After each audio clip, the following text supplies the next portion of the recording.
A xantomatose cérebro-tendínea é um erro inato do metabolismo, raro, porém ainda pouco diagnosticado, causado por mutações no gene CYP27A1, que codifica uma enzima mitocondrial responsável pela síntese dos ácidos biliares, substâncias produzidas pelo fígado e armazenada na nossa vesícula biliar, que vai auxiliar no processo de emulsificação e digestão das gorduras advindas da nossa dieta.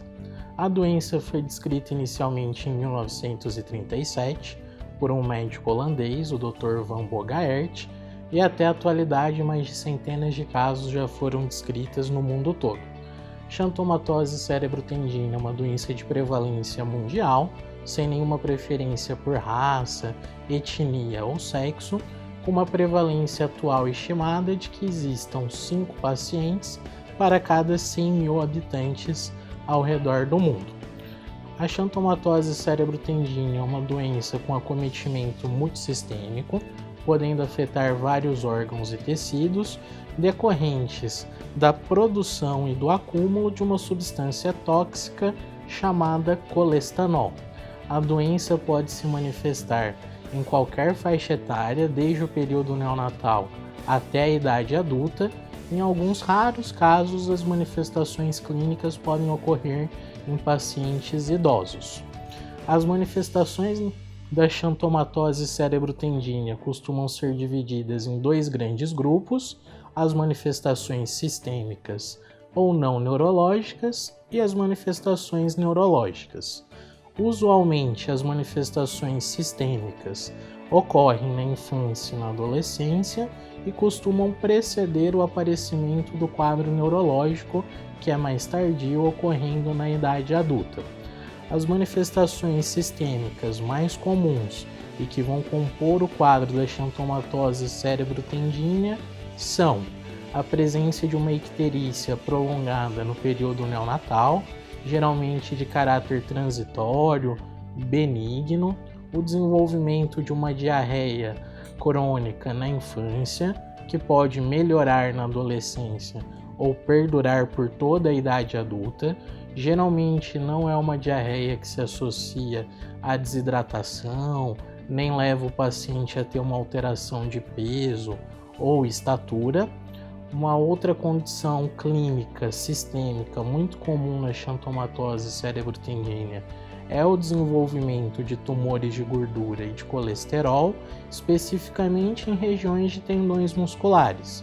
Um dos principais tendões é o tendão de Aquiles, e daí derivou o nome da doença, xantomatose, uma doença que predispõe à formação de xantomas, que são tumores de gordura, podendo então envolver o cérebro e os tendões musculares.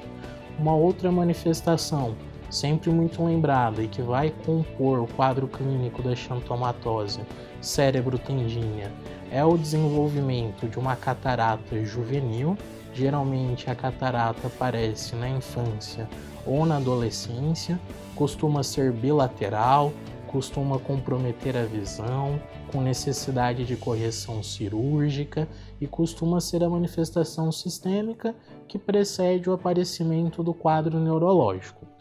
2 outras alterações sistêmicas muito importantes e que vão comprometer a qualidade de vida dos pacientes com xantomatose cérebro-tendínea é o desenvolvimento de um processo de uma osteoporose precoce, sem nenhuma alteração no metabolismo do cálcio ou da vitamina D, podendo levar a fraturas com mínimos traumas, e o desenvolvimento de uma doença aterosclerótica precoce, levando muitos indivíduos ao óbito, geralmente no início da idade adulta, devido à doença cardiovascular, infarto do miocárdio.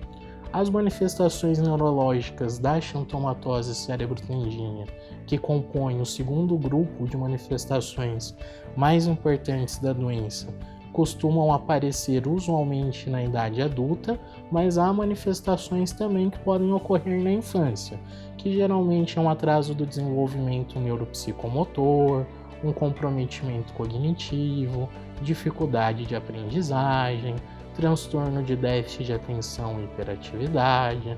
Pacientes com transtorno do espectro autista também podem ter xantomatose cerebro-tendínea, e as manifestações neurológicas mais clássicas usualmente ocorrem na idade adulta, a partir dos 20 anos de idade, e podem incluir quadro de paraparesia espástica, que é uma dificuldade para deambular por pernas fracas e enrijecimento dos músculos, ataxia, que é incoordenação para a realização de movimentos, alterações psiquiátricas como depressão, tentativa de suicídio, surtos psicóticos. A doença costuma cursar com um comprometimento cognitivo também muito importante. Uma outra manifestação neurológica também presente em grande parte dos doentes com xantomatose cerebro-tendínea na fase adulta é a presença de distúrbio de movimento, podendo ser a presença de coreia, distonia ou parkinsonismo, que são sinais, que remetem à doença de Parkinson, mas não são propriamente a doença de Parkinson, e algumas manifestações mais raras, como epilepsia ou a presença de uma polineuropatia. Casa Hunter. Nossa luta é pela vida. Todas as vidas têm o mesmo valor.